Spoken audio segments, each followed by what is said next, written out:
You probably think you're in complete control of your decisions and thoughts, but how often are they guided by something else? Something you don't even notice occurring deep within your mind. Here are 21 cognitive mind traps, fallacies, biases, and other phenomenon that exists within your brain. Strange things that are hardwired into all human minds.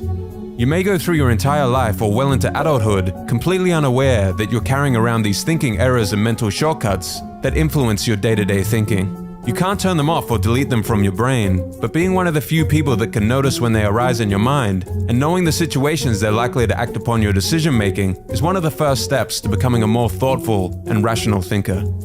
This two-part series is mainly inspired by the works of Nobel Prize-winning psychologist Daniel Kahneman and his amazing book, Thinking Fast and Slow.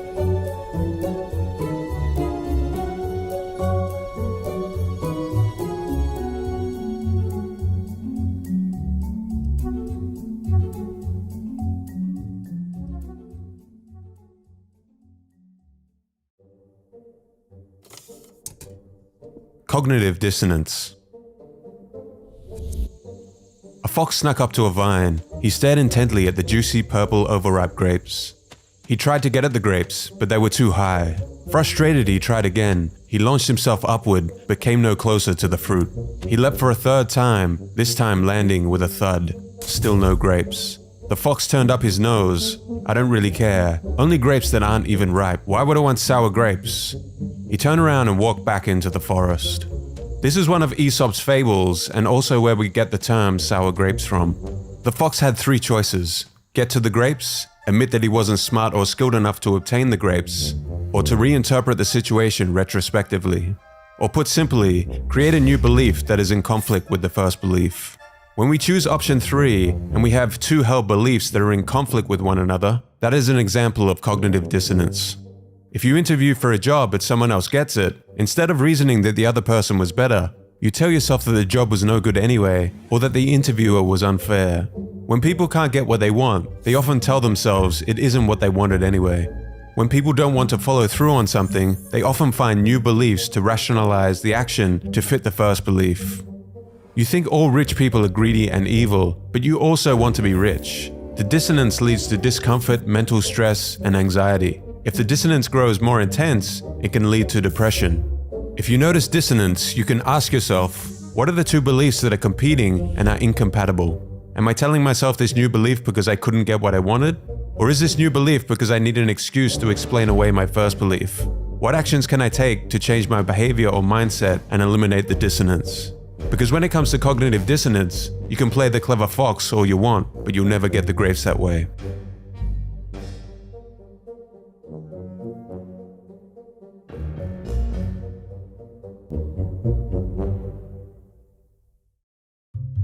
The spotlight effect.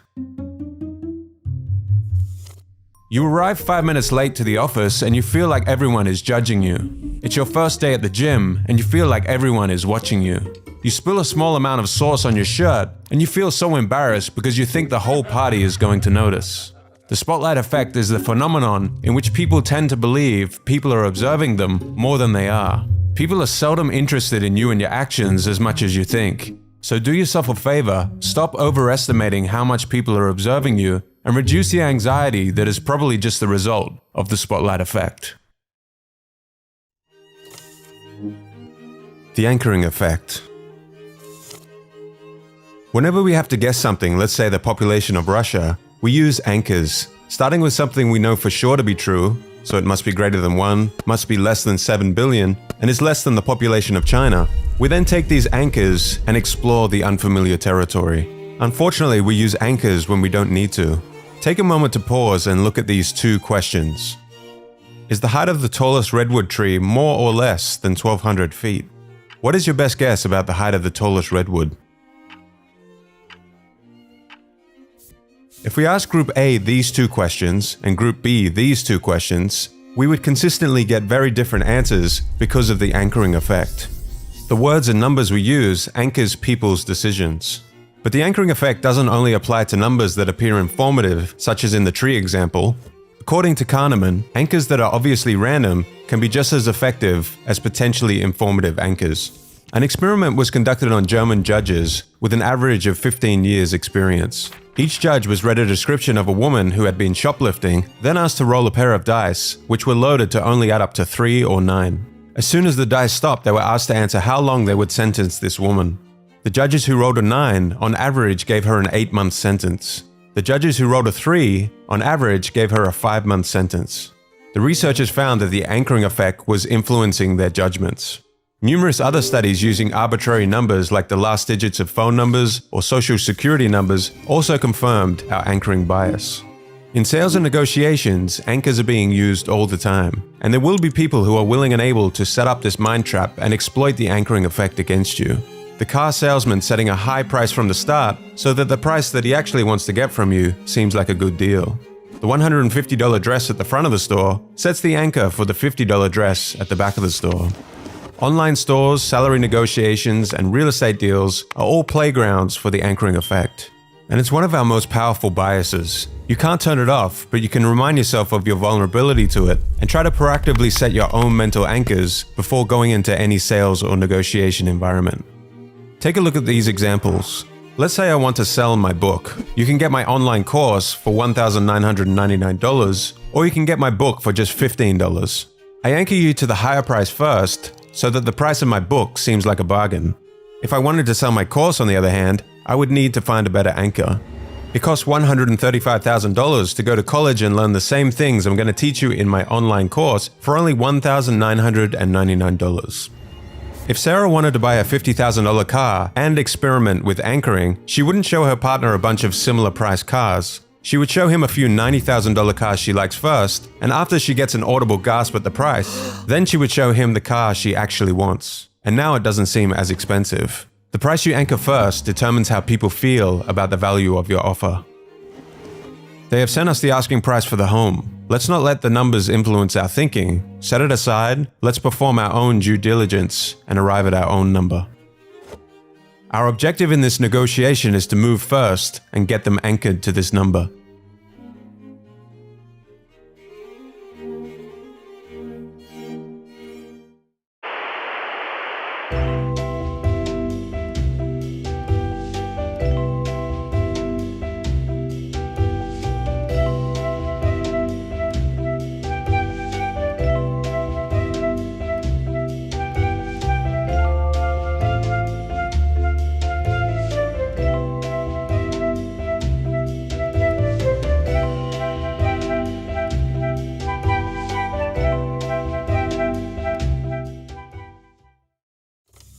The halo effect.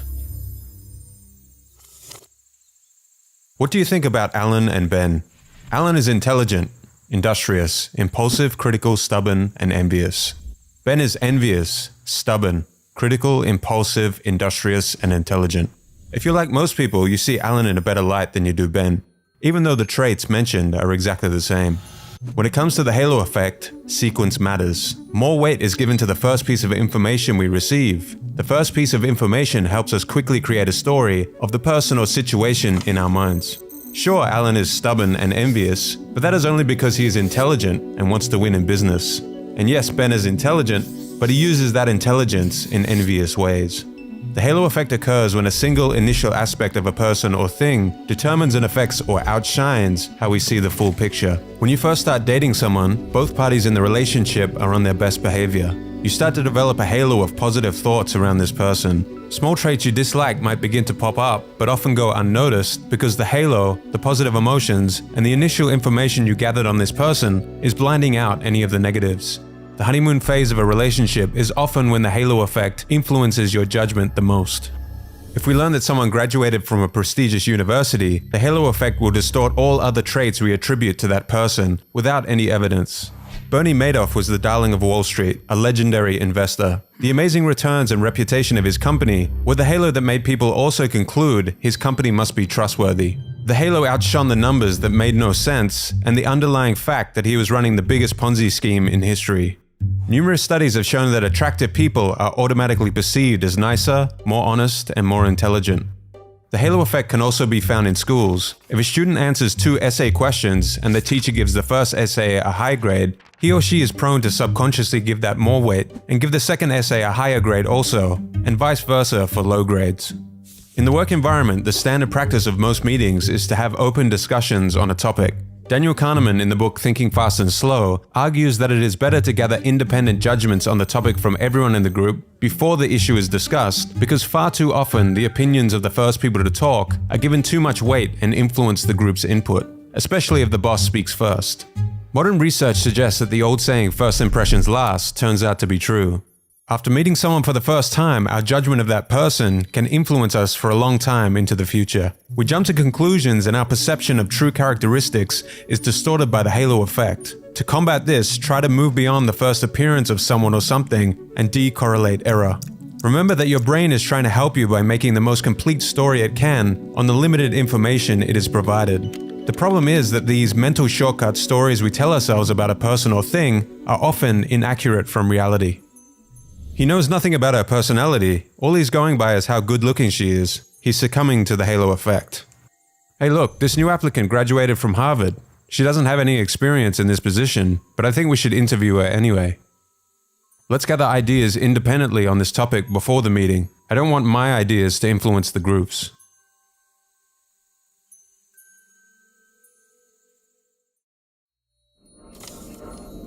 Gambler's fallacy. 3 times a coin is flipped and lands on heads each time.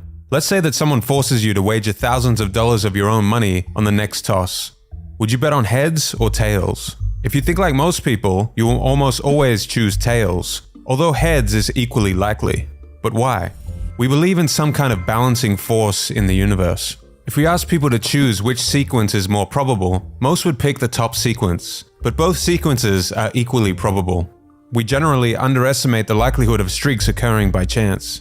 We are led to believe that something needs to change due to the gambler's fallacy. However, there is no such balancing force. The coin cannot remember that heads was flipped 3 times in a row, just as the ball cannot remember that it landed on black. Casinos love the gambler's fallacy because it creates the illusion in the gambler's mind that they can predict where the balance of the dice or roulette wheel will go next.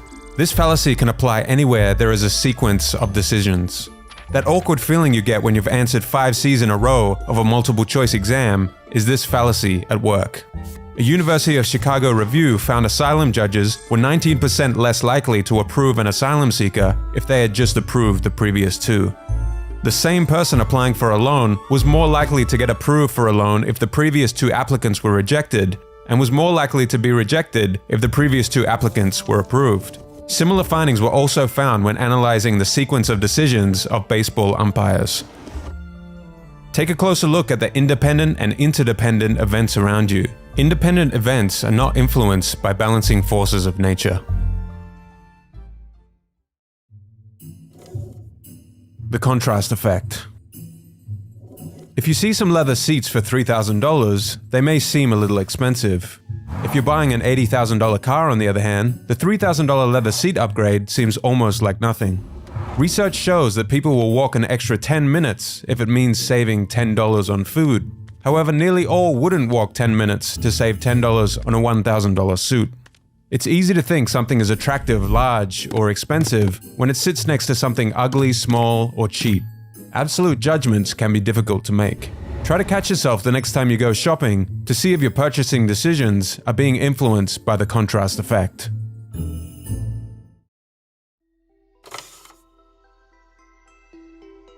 Confirmation bias.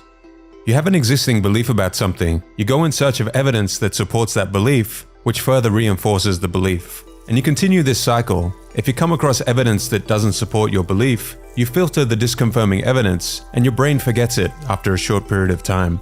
We never like to learn we've believed in a falsehood or made a bad decision, which is why we tend to filter what information we pay attention to. This is confirmation bias, the tendency to interpret new information so that it becomes compatible with our existing theories and beliefs. This bias is subtle, unconscious, and always present in the mind when rational thinking is needed. As opposed to the scientific method, where you form a hypothesis or ask a question, gather evidence, and then test the hypothesis, this is hard work and may entail some unpleasant truths. This is John. John begins with a simple theory or belief. He turns to Google. He subconsciously goes in search of the first information that confirms his belief, and the confirmation bias takes care of filtering out the rest. Finding information that proves you are wrong is one of the best ways to determine if you are right, and philosophers of science would tell us to combat this bias by trying to refute the hypothesis. But rarely do people actively try to seek out disconfirming evidence to their beliefs. We hate to be wrong, so why would we actively try to seek out information that is in conflict with those beliefs? To make matters worse, the biggest platforms now tailor content to personal interests and browsing history, supercharging confirmation bias on a mass scale. We find ourselves in a sea of one-sided content amongst communities of like-minded people, also referred to as echo chambers, thereby reinforcing our convictions, and the confirmation bias becomes stronger. Not only do we need to combat our own confirmation bias, social platforms are aiding this bias by filtering what we are shown and not exposing us to opposing points of view. The more you conform the facts to fit your beliefs, the narrower your perspective becomes, until that narrow reality becomes all that you can see. Confirmation bias is the genesis of the "I'm always correct" ego, especially in political discourse. What planet are they living on? They must be living in an alternate reality. I'm completely right about this. Look at all the facts on my side. As a result of confirmation bias, we have a high degree of confidence. We feel deep down that we are right. If someone challenges our opinions, we tend to become defensive and even hostile. As opposing perspectives become narrower, discourse about facts that are being interpreted and filtered differently becomes nearly impossible because both sides of an argument are seeing the evidence through the lens of their theories and only looking out for what confirms their existing beliefs.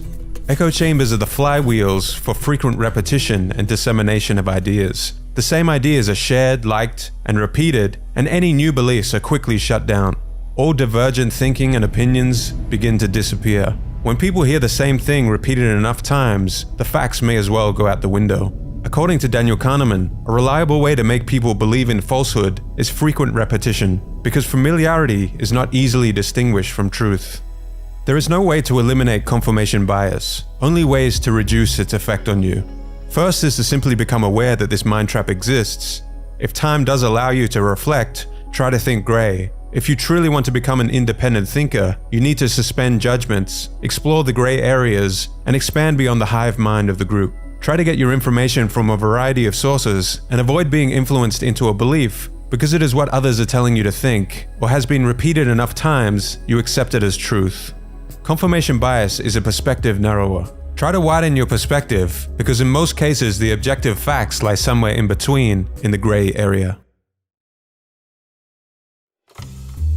The Baader-Meinhof phenomenon. You buy a certain brand of car and all of a sudden you start seeing that car everywhere, whereas you didn't in the past. When you learn a new word or concept, suddenly you start seeing it everywhere in your life. You start thinking, wow, this is weird. How is it possible I've never seen this word in my life, and now I've seen it 3 times this week? Or why do I keep seeing those new shoes I bought everywhere I go? They must be becoming so popular. The Baader-Meinhof phenomenon is an illusion in which, after noticing something for the first time, there is a tendency to notice it more often. It occurs when increased awareness of something creates the illusion that it is appearing more often. This phenomenon is augmented by 2 other biases: the recency effect, which inflates the importance of recent stimuli, and confirmation bias, which confirms in your mind these strange coincidences you think you're having and then perpetuates your search to keep confirming that these coincidences must have some kind of meaning. Basically, our brains are master pattern recognition machines that are always searching for meaning in data. What is amazing are all the patterns and stimuli flooding past you every single day that your brain simply ignores because it's not in your awareness. We only see the things we are looking out for. In reality, you have most likely seen that word or car a number of times, but your mind simply wasn't interested in noticing it.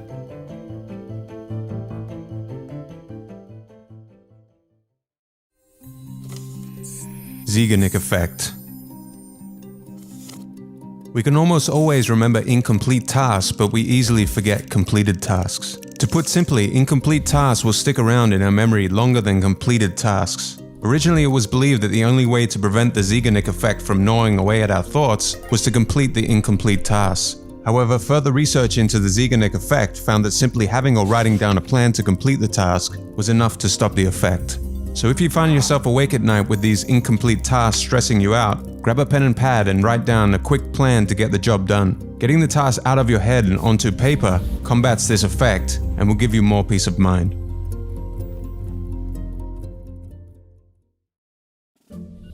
The paradox of choice. At a supermarket, 2 experiments were conducted. In the first experiment, 24 different types of jam were available to freely test and buy for a discounted price. In the second experiment, only 6 different types of jam were available to freely test and buy for a discounted price. The first experiment attracted 60% of shoppers and 3% bought jam. The second experiment attracted 40% of shoppers and 30% bought jam. Even though more shoppers were initially attracted to more variety, with less choices the supermarket was able to sell 10x the amount of jam. This is the paradox of choice. For most people, a large selection of any given product is seen as a net positive. But once the number of choices increases past a threshold, our subjective state becomes negative and leads to inner paralysis and decision fatigue. The paradox of choice can also be found in modern-day dating. In the past, you would marry people you met locally. Nowadays, we have too many choices. And you may think that all that variety would make it easier to find the perfect partner, but more optimal decisions can be made when given a smaller amount of options to choose from. When faced with a small number of options, people can easily weigh the pros and cons of each and be fairly satisfied with whichever option they chose. When faced with a large number of options, knowing which option is best becomes more difficult, and the more options there are, the more chances there are of feeling regret. With more options, the more you feel the need to compare. The attractive features of the alternatives diminish the satisfaction in your final choice. Even if we made an excellent decision, the opportunity costs of the other options subtract from the overall satisfaction of our choice. Too many choices often leads to people not making any choice and giving up on the endeavor altogether.